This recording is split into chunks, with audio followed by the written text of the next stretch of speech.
이 시간 하나님께서 우리에게 주시는 말씀은 사도행전 13장 44절에서 49절입니다. 제가 보는 성경으로 신약 211쪽입니다.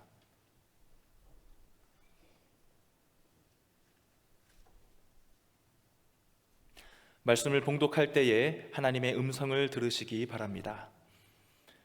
그 다음 안식일에는 온 시민이 거의 다 하나님의 말씀을 듣고자 하여 모이니 유대인들이 그 무리를 보고 시기가 가득하여 바울이 말한 것을 반박하고 비방하거늘 바울과 바나바가 담대히 말하여 이르되 하나님의 말씀을 마땅히 먼저 너희에게 전할 것이로되 너희가 그것을 버리고 영생을 얻기에 합당하지 않은 자로 자처하기로 우리가 이방인에게로 향하노라. 주께서 이같이 우리에게 명하시되 내가 너를 이방의 빛으로 삼아 너로 땅끝까지 구원하게 하리라 하셨느니라 하니 이방인들이 듣고 기뻐하여 하나님의 말씀을 찬송하며 영생을 주시기로 작정된 자는 다 믿더라. 주의 말씀이 그 지방에 두루 퍼지니라. 아멘. 고려 시대가 막을 내리면서 새로운 조선 왕조가 시작됐던 그 역사의 혼란기의 주인공은 이성계, 이방원 이미 틀림없습니다. 그런데 저는 더 관심이 가는 인물이 하나 있더라고요. 그 옆에 서서 그 나라의 밑그림을 다 그렸던 정도전이라고 하는 인물이 굉장히 매력적으로 다가왔습니다. 그 사람이 가졌던 사상은 민초들이 중심이 되는, 백성이 중심이 되는 그런 나라를 한번 세워보자. 거기에 동의를 했던 이성계와 그리고 많은 신하들이 함께 이루어 나갔던 조선의 역사. 물론 피해 역사도 부정적인 면이 있었습니다마는 그 한 사람이 가지고 있었던 그런 사상이나 신념이나 철학이 이렇게 나라를 움직여가고 사람을 움직여가는구나 라고 하는 감동이 저에게 있었습니다. 그 역사적인 사건을 보면서 저렇게 사람을 움직이고 나라를 움직여 갈 수 있는 뚜렷한 사상, 뚜렷한 철학, 인간이 가지고 있는 이러한 것도 이 정도의 힘이 있고 이 정도의 파워가 있겠구나 라고 하는 동의가 또 있었습니다. 제가 목사의 길을 걸으면서 이 세계에도 차별이 있구나, 등급이 있구나, A급, B급 그렇게 나누진 않았습니다만 늦게서야 이 부분을 깨달은 게 있었습니다. 지금은 목사의 길을 걷고 있지만은 한참 회의가 느껴졌을 때는 내가 신학을 집어치우고 다른 길로 걸어가자. 그래서 신학을 접고 다른 길을 걷기도 했었습니다. 그러다가 다시 이 길로 돌아왔습니다만 여전히 아직도 제 안에 해결하지 못한 생각들이 몇 가지가 있어요. 왜 교회에 이런 부조리들이 있을까? 왜 예수 믿는 사람들이 모인 이 공동체, 우리 교회가 아니라 대한민국에 있는 이런 교회들이 이러한 갈등들이 있을까? 이걸 왜 우리는 해결하지 못할까라고 하는 이러한 숙제는 여전히 지금도 가지고 있습니다. 분명히 예수님은 가난한 사람들, 어려운 사람들에게 관심을 가지라고 하는데 교회 모습을 보니까 그렇지가 않아요. 반대되는 것 같아요. 부자들에게도 관심 갖고 있는 사람들을 또 대우하고 하는 이러한 모습들이 교회에도 여전히 나타나고 있는 것들이 저에게는 아직도 해결해야 될 숙제로 이렇게 남아 있는 것 같아요. 몇 년 전에 우리 교회에서 행하고 있는 사회복지 이 설교를 제가 하면서 제목을 이렇게 정했어요. 맨 땅에 헤딩한 해바라기. 해바라기 사회복지거든요. 아무것도 없는 데서 이런 사회복지를 이루어왔다. 그런데 사실은 제 삶이 그래요. 우리 교회가 가만히 보니까 51년 전에 아무것도 없는 맨바닥에서 정말 하나하나 일구어온 교회이다, 이런 생각으로 맨 땅에 헤딩한 해바라기, 이렇게 제가 정한 적이 있습니다. 저희 목회의 근간에는 그러므로 화려함보다는 투박함, 부자보다는 가난한 사람, 어려운 사람, 거기에 제 눈길이 자꾸 가는 것은 어쩔 수가 없는 것 같아요. 정도전처럼 세상을 막 변화시키고 막 그 정도의 사회적 개혁가는 아니다 할지라도 적어도 제가 섬기고 있는 교회는 주님의 올바른 정신을 한번 실천하자, 그런 교회를 한번 만들어 가보자라고 하는 생각은 여전히 욕심이 가득 차 있습니다.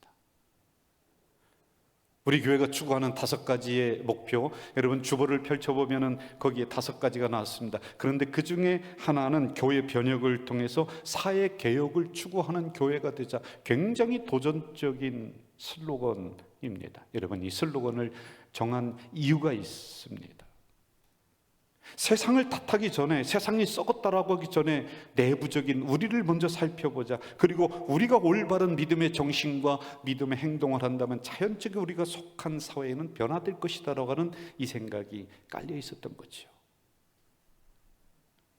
여러분, 가장 정직하지 못한 곳 3곳을 꼽으라고 했더니요, 참 미안하게 교회가 들어갔어요. 3순위 안에요. 상식이 안 통하는 곳, 개혁해야 될 대상, 가장 가식적인 집단, 대부분 교회가 들어가 있습니다. 정말 부끄러운 거예요, 이거는요. 여러분, 오죽하면 이 코로나 기간 동안에 교회를 벗어난 사람들을 헤아려봤더니 약 200만 명 정도가 교회를 떠난 거예요. 싫다는 거예요. 핑계김에 잘 됐다는 거예요. 그러면서 그분들에게 다시 물었어요. 그럼 어떤 교회 다시 돌아올 거냐? 정직한 교회 내가 있으면 가겠다. 건강한 교회 있으면 가겠다. 이웃을 섬기는 그런 교회 있으면 내가 그 교회는 찾아가겠다 라고 하는 것이에요. 여러분, 밝은 진리인 예수님 믿는다라고 하는 사람들이 모인 그곳에서 그 정신을 실천하며 살아간다라고 하는 이런 공동체에서, 이런 교회에서 우리가 개혁해야 될 대상이 되었다. 이거 어떻게 설명을 해야 되죠? 2가지가 있는 것 같아요. 하나는 예수님이 없는 것 같아요. 우리들 속에요. 그리고 또 하나는 세상을 변화시킬 진리인 예수님이 내 안에 있긴 있지만은 이런저런 삶의 이유로 덮어놓은 것 같아요. 잊어버린 것 같아요. 성경에서 가장 원형적인 교회를 꼽으라고 한다면은 우리가 지금 사도행전을 펼쳐서 보았듯이 안디옥 교회는 목회자들이나 신학자들이 최고의 샘플이다, 기준이다, 인정하는 교회이거든요. 그 교회가 어떻게 생성됐는지 그 배경을 우리가 좀 살피자는 거예요. 여러분, 초대교회는 거듭 말씀드렸습니다. 핍박이 일어났었던 시대였죠. 그래서 사자굴에 사람을 던집니다. 예수 믿는 사람을 던지는 거예요. 껍데기를 벗겨서 죽입니다. 토막을 내서 다 죽이는 거예요. 그러한 핍박을 피해서 일단의 사람들이 도망가요. 그게 어디냐? 터키. 예루살렘에서 터키로 도망갑니다. 안디옥이라고 하는 그 터키의 중심부까지 가는 거예요. 그렇게 도망왔던 사람들이 가장 샘플이 되는 안디옥 교회를 세워나가는 이야기가 사도행전 한복판에 지금 나오고 있는 거예요. 이 교회를 연구하다 보면 굉장히 재미난 일들이 있습니다. 당시 대표적인 것들 제가 몇 가지 한번 추스려 볼게요. 당시 시대적 상황, 우상 숭배 당연했습니다. 하나님 없었어요. 예수 그리스도 없었습니다. 그냥 우상들이 곳곳에 있는 거예요. 그리고 이단 사상들 엄청 많았어요. 특별히 영지주의, 영은 거룩하고 육은 악하다. 그 육체를 막 학대하는, 이게 만연했었던 시대였단 말입니다. 그리고 쾌락주의, 오늘 먹고 오늘 죽으면 된다. 이거 물질 뭐가 필요했느냐. 오죽하면 여러분 에피쿠로스 학파라고 한 학파가 형성이 돼. 즐기자, 먹자. 그러니 여러분 도덕성, 인간성, 윤리성 바닥이에요. 아무것도 없어요. 아무것도 없어요. 이런 곳에 도망온 사람들이 들어가요. 여러분, 그곳에서 교회를 이뤘다. 사람이 있어야지 무슨 교회가 되죠. 장소가 있어야지 교회가 되죠. 그냥 몇몇 사람들이 숨어서 어느 집 뒷방에서 그냥 예배 드렸을 거예요. 재정 아무것도 없습니다. 아무것도 없었습니다. 그런데 여러분, 그 교회에 속해 있었던 사람들이 점점 그 시대의 기준이 되고, 그리고 사회 곳곳으로 스며들어서 변화를 일으키는 주체자가 되어 나간단 말입니다. 제가 성경 몇 구절을 읽어드릴게요. 오늘 본문입니다. 한번 잘 들어보시죠. 메시지라고는 성경에서 44절 이렇게 얘기해요. 다음 안식일이 돌아오자 도시 전체가 하나님의 말씀을 들으려고 모여들었다. 48절, 이 말을 들은 이방인들은 자신들이 받은 복이 믿기지 않을 만큼 좋았다. 참된 생명을 얻도록 정해진 사람들은 모두 하나님을 믿었다. 49절, 그들은 그 생명을 받아들임으로써 하나님의 말씀을 존귀 여겼다. 이 구원의 메시지는 그 지역 곳곳으로 들불처럼 번져나갔다. 여러분, 도대체 이런 기적적인 역사가 어떻게 일어날까요? 우리 다시 성경을 집중해서 봐야지만이 돼요. 정말 중요한 내용입니다. 이 정도까지 변화가 일어나고 개혁이 일어나고 온 도시 전체가 안식일이면 말씀을 들으려고 찾아오고, 그리고 곳곳으로 들불처럼 이 말씀이 번져나가는 이러한 역사가 일어나려면 적어도 오늘로 얘기한다면 수천만 원, 수억 원 들여서 무슨 세미나 해야 되고 부흥회 해야 되고 뭐 초청 강사, 연예인 막 불러와서 막 잔치하고 슬로건 내걸어야 됩니다. 그런데 그게 아니에요. 이 역사의 출발점을 보면은 정말 놀라지 않을 수가 없는 거예요. 우리 사도행전 11장 19절을 봅시다. 같이 읽어볼까요? 그때 스데바노 일로 일어난 환란으로 말미암아 흩어진 자들이 베니게와 구브로와 안디옥까지 이르러 유대인에게만 말씀을 전했다. 스데반의 일로, 스데반이 죽습니다. 그래서 핍박을 피해서 사람들이 도망갑니다. 그런데 그들만 도망간 것이 아니라 거기에 일단의 무리가 또 뒤따라가요. 그리고 주체자가 또 있습니다. 예를 들어서 교회를 섬겼던 아주 그 중심되는 인물들이 이 핍박을 피해서 그래 우리 터키 안디옥이라고 하는 곳으로 도망가자. 그런데 20절을 보니 그 중에 구브로와 구레네 몇 사람이 안디옥에 이르러. 여러분, 제 이 본문을 가지고 이제 말씀을 드렸어요. 사도행전을 우리는 지금 계속 펼쳐가면서 보고 있습니다. 구브로, 사이프러스, 쥐똥만큼이에요. 지도에 나와 있지도 않아요. 인구 12만 명. 구레네 없어요. 지도에 없어요. 그런데 거기에 있는 몇 사람, 그것도 이름을 기록하지 않습니다. 그냥 몇 사람, 그 사람들이요, 도망가는 교회 지도자를 그 뒤에서 그냥 따라갔던 사람들이라고 성경은 이렇게 기록해 놓고 있습니다.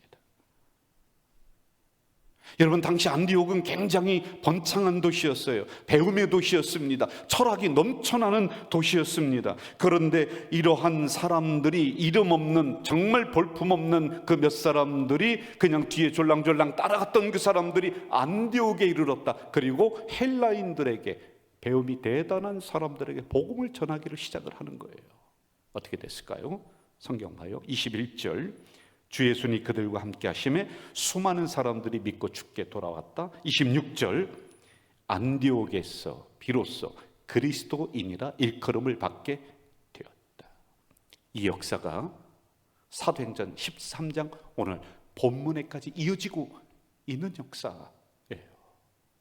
단지 몇 사람이에요. 정말 볼품없는 사람이에요. 정말 시골 뜨내기예요. 그런데 그 몇 사람이 안디옥에 이르러서 주의 말씀을 전하는데 주일이 되니까 온 도시 사람 전체가 교회에 모이는 거예요. 그리고 그들이 속한 곳곳에 개혁이 일어나요. 변화가 일어나요. 그 주체자가 이들이 되어나갔다는 겁니다.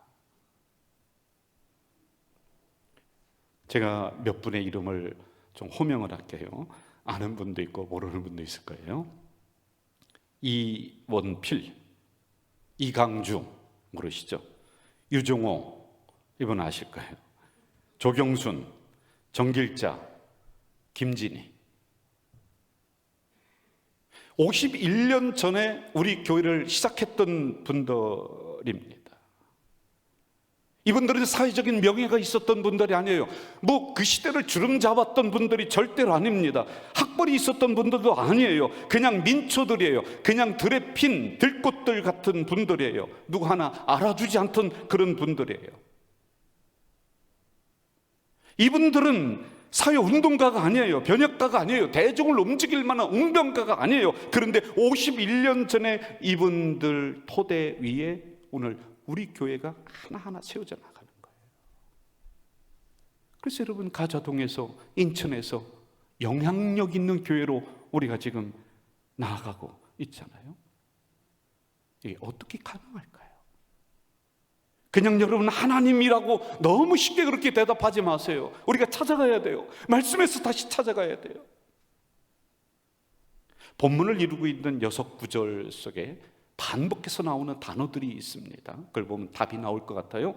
하나님의 말씀, 하나님의 말씀, 주의 말씀, 주의 말씀.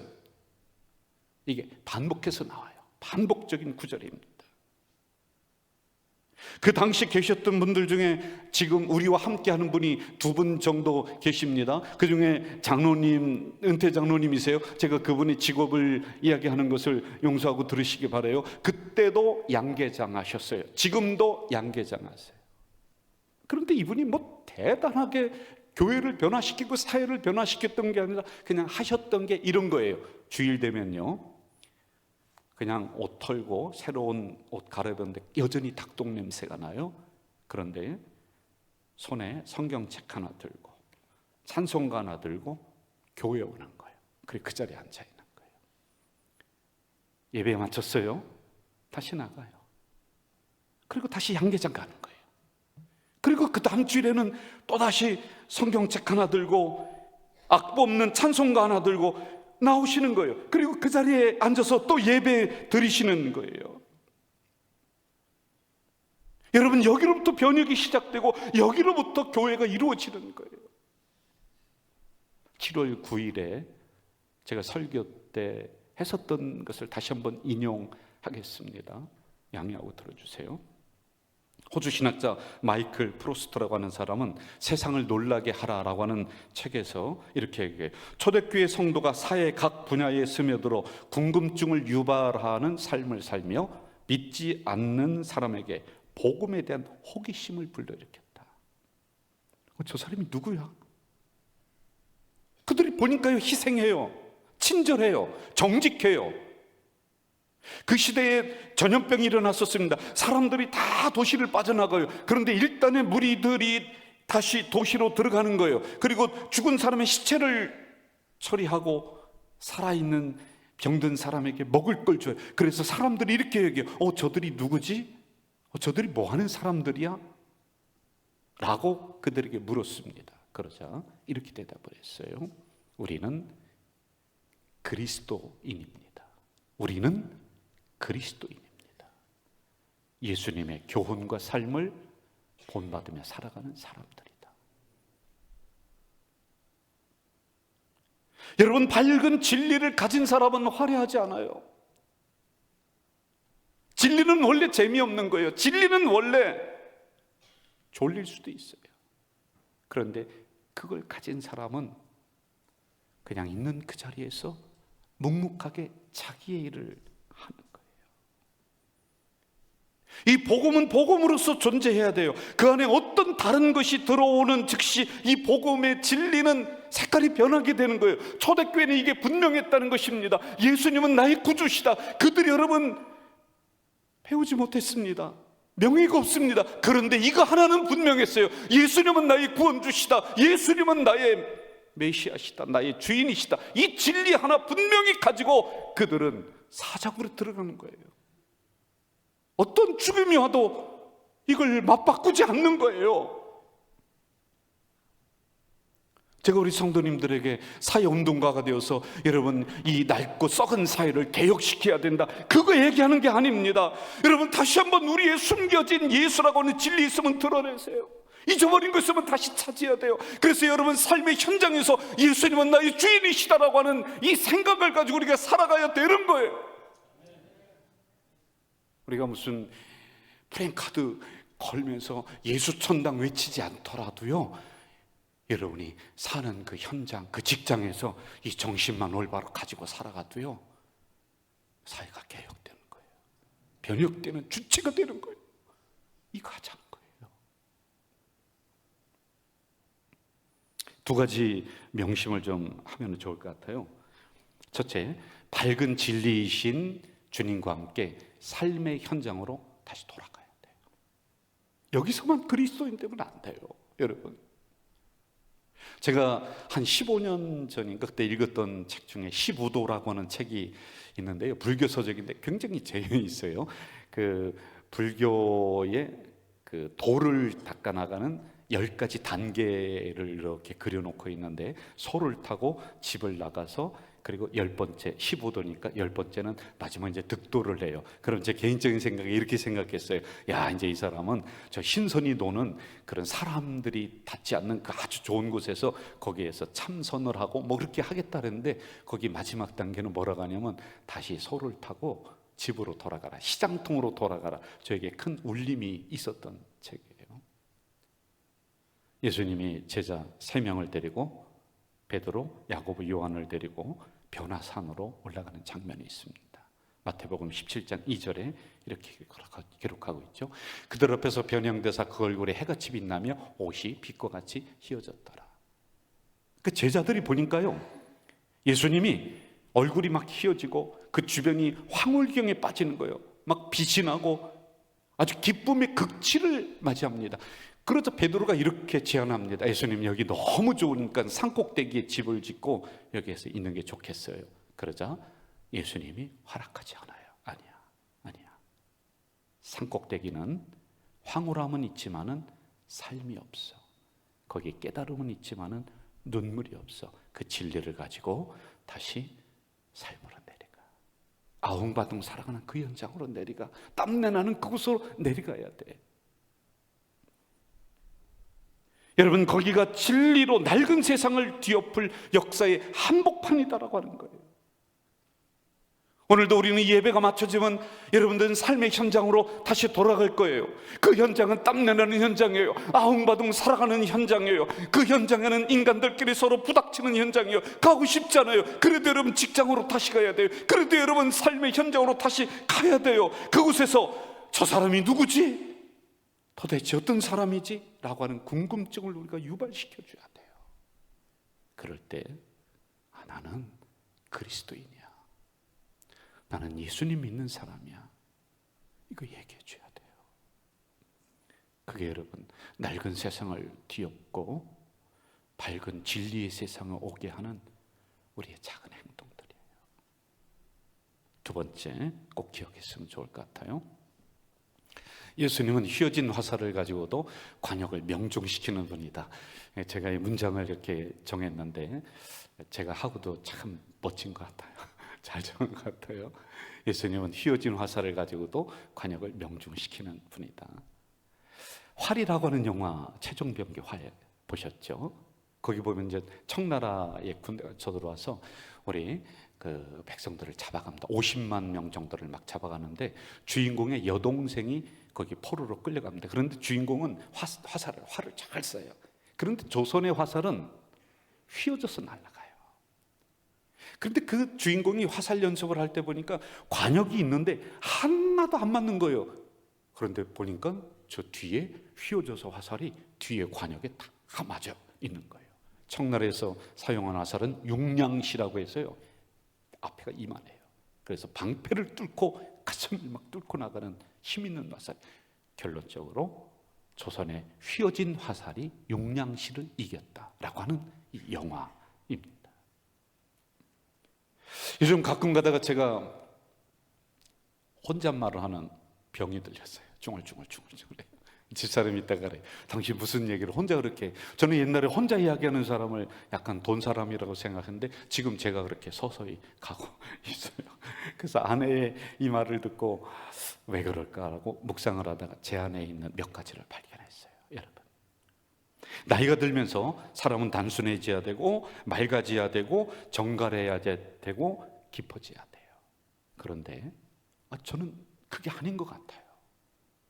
제 감정의 저 밑바탕에 보니까요, 여전히 용서하지 못한 사람이 있고 여전히 잊지 못한 그 사건들이 있는 거예요. 그걸 그냥 감추고 사는 거예요. 그 일들이 은연중에 생각이 나니까 나도 모르게 쭝얼쭝얼 하는 거예요. 그래, 두고 보자, 어쩌고 이렇게 얘기를 하는 것 같아요. 신학을 하면서 막 들어가려고 하는데 추천서를 받을 데가 없습니다. 그래서 제가 옛날에 알고 지내던 그 목사님에게 찾아가서 목사님 이만저만 하니 추천서를 좀 써주세요. 그 써줄만 하거든요. 그런데 안 된다라고 하면서 모질게 이야기했던 그 생각이 지금도 있는 거예요. 그러니까 얘기하잖아요. 지금 네 속에 있는 거예요. 여러분, 목사가 됐으면은 좀 잊어줘야 되잖아요. 좀 용서해야 되잖아요. 그런데 여전히 안 되는 거예요. 가만히 봤더니 내 성격이 휘어졌어요. 제 인생이 휘어진 게 있는 거예요. 저 매끄럽지 못해요, 여러분. 저만 그래요. 여러분 인생은 안 그래요. 여러분 휘어진 화살 아니에요. 여러분은 휘어진 화살쪽처럼 그렇게 성격 못된 거 없나요? 타고날 때부터 좀 휘어진 성격도 있어요. 그리고 살아가면서 이런저런 이유 때문에 올곧은 화살이 되는데 휘어진 화살이에요. 지금은 그게 없는 것 같은데요. 유원지에 가면은 옛날에는 화살을 빌려줍니다. 한 1,000원, 2,000원 주면은 양궁 선수가 쏘는 화살을 빌려주고 화살촉을 막 5개, 10개 줘요. 그럼 관역이 한 10m 앞에 있거든요. 그걸 맞추는 거예요. 몇 개 맞추면 뭐 선물을 몇 개 주고 뭐 이런 형태의 그런 놀이가 있었습니다. 근데 제가 그걸 했는 거예요. 근데 5m, 10m 앞에 있는 거 하나도 못 맞추는 거예요. 저는요. 우리나라 양궁은 1950년에 6.25 사변 이후에 양궁이 들어왔어요. 군인들에 의해서 미군에서 들어왔거든요. 그런데 그 다음에 우리나라 양궁은 세계적인 양궁이에요. 최고입니다. 제일 유명한 선수가 누구냐면요, 1988년 16세의 나이로 금메달 4개, 은메달 하나, 동메달 하나, 3번의 올림픽에서 누구예요? 김순영. 제가 청주 사람인데 청주 사람이에요. 아주 유명합니다. 여러분, 그 화살이 제 손에 들려져 있으니까요, 5m, 10m 앞에 있는 것도 못 맞추는 거예요. 그 이만한 그 판에도 그걸 못 맞추는 거예요. 그런데 여러분, 김순영 그 선수의 이 화살이 들려져 있으니까 50m 앞에 있는 저 앞에 있는 이 작은 관역을 꿰뚫는 거예요. 이들이 예수 믿으면서 그 핍박을 피해 안디옥이라고 하는 곳으로 도망을 갑니다. 그냥 이름 없는 사람들이에요. 별 볼 일 없는 사람들이었어요. 그래서 성경은 그들의 이름도 기록해 놓지 않아요. 아니, 지도를 찾아봐도 지도에 나오지도 않아요. 그냥 단지 몇 사람이. 그런데요, 그들의 인생을 주님이 붙잡으시니까 안디옥에 있는 온 시민들이 주일이 되니까 하나님 말씀을 듣기 위해서 모이는 거예요. 그리고 그들이 속한 사회 곳곳에 변화가 일어나는 거예요. 누구 손에 붙잡혔느냐가 더 중요한 거예요. 저는 여러분의 인생이 비록 휘어진 화살이다 할지라도 주님 손에 붙잡힌 인생 되시기를 주 이름으로 축원합니다. 보리떡과 물고기로 오병이어 일으킨 기적 잘 아시죠? 여러분, 원어를 찾아보면은 보리떡을 우리나라로 하면은 개떡이라고 하는 거예요. 개떡. 원어는 개떡으로 나옵니다. 여러분, 개떡은요 아무 맛이 없는 거예요. 이스트 그 뭐 빵을 부풀게 하고 막 하는 거 아무것도 안 들어간, 그냥 밀가루 반죽해서 이렇게 밀어가지고 그냥 소태타가 쪄서 그거 먹는 게 개떡이에요. 개떡. 여러분, 개떡과 같은 인생도요, 주님이 붙잡으시니까, 주님 손에 올려드리니까 5,000명을 먹이시는 그 역사가 일어나는 거예요. 꼭 매끈한 인생만 하나님이 사용하신다, 저 여기 못 있어요. 저 여러분, 제 인생은 옹이가 너무 많아요. 너무 화살이 휘어졌어요. 여러분도 그렇잖아요. 하나님은 휘어진 화살을 가지고도 그래, 내가 관역을 맞춘다. 여러분, 우리가 누구 손잡고 가겠어요? 정리할게요. 만약 하나님이 한 번도 휘어진 적이 없는 꼿꼿한 화살만 사용한다, 그럼 우리 해당 사항 없어요. 만약에 하나님이 이만큼 부풀게 오르게 한 아주 부드러운 빵만을 사용한다, 그럼 개떡과 같은 우리 가망성 없어요. 솔직한 말로요. 그런데 벌퍼먹고 별 볼 일 없는 우리지만은, 굽은 화살들이지만은 우리 주님 손에 붙잡힌 거예요. 여러분, 삶의 현장으로 진리 가지고 나갈 때 꼭 기억하세요. 주님 손에 붙잡힌 인생이다, 이거 고백하셔야 돼요. 그러면은 주님이 휘어진 화살로도 저 멀리 있는 관역 향해서 쏠 때 그 휘어진 화살이 관역 정중앙에 딱 꽂히는 거예요. 그것이 여러분, 사회를, 우리가 살아가는 현장을 변화시키는 한 발이 되는 거예요. 한 발이 되는 거예요. 우리 찬양 같이 하면서 마무리했으면 좋을 것 같아요. 너무 가사가 좋아요. 같이 합시다.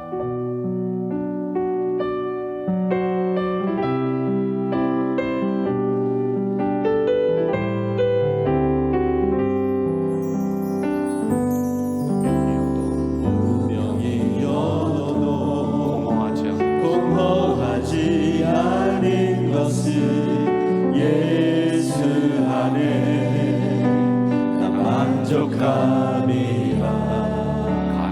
가난하여도 부족하지 않은 것은 예수 안에 오직 나니 부요함이라.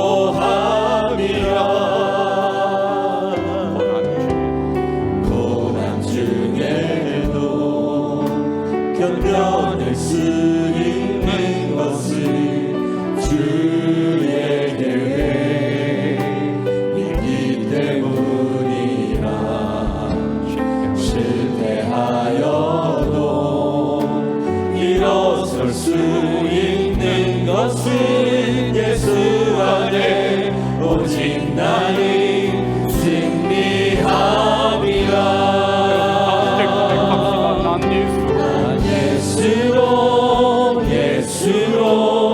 예수로 충만하네. 난 예수로 충만하네. 난 예수로 충만하네. 영원한 왕 내 안에 살아계시네.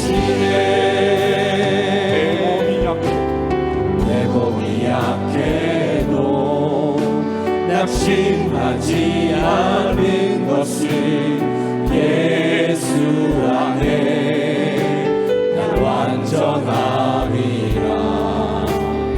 화려한 세상 두렵지 않은 것은 난 예수로 충만함이라.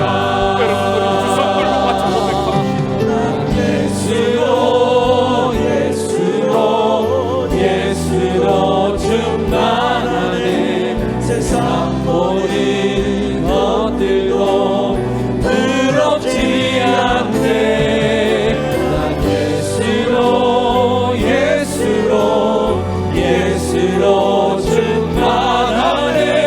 영원한 왕 내 안에 살아계시네. 한 번 더 합시다.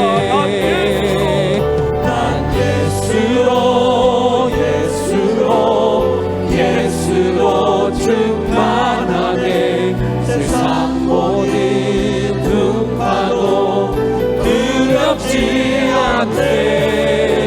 난 예수로 충만하네. 영원한 왕 내 안에 살아계시네.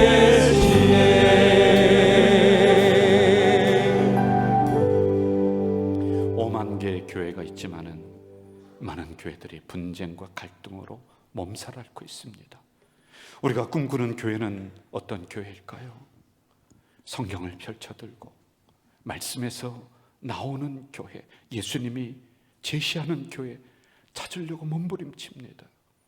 우리 교회는 건강한 교회지만 더 행복한 교회로 나아가자, 더 건강함으로 나아가자, 정말 온 성도가 진액을 짜내며 열심히 달려가고 있습니다. 하나님, 이 어렵고 힘든 시대에 기준이 되는 교회로 우리 성도들로 만들어 주시옵소서. 밝은 진리, 예수 그리스도 나의 구원 주시다라고 하는 이 진리 하나 가지고 삶의 현장으로 나갈 때 낡은 세상이 뒤엎어질 줄 믿사오니 그렇게 살아가는 우리 성도들이 되도록 역사해 주시옵소서. 예수님의 이름으로 기도하옵나이다. 아멘.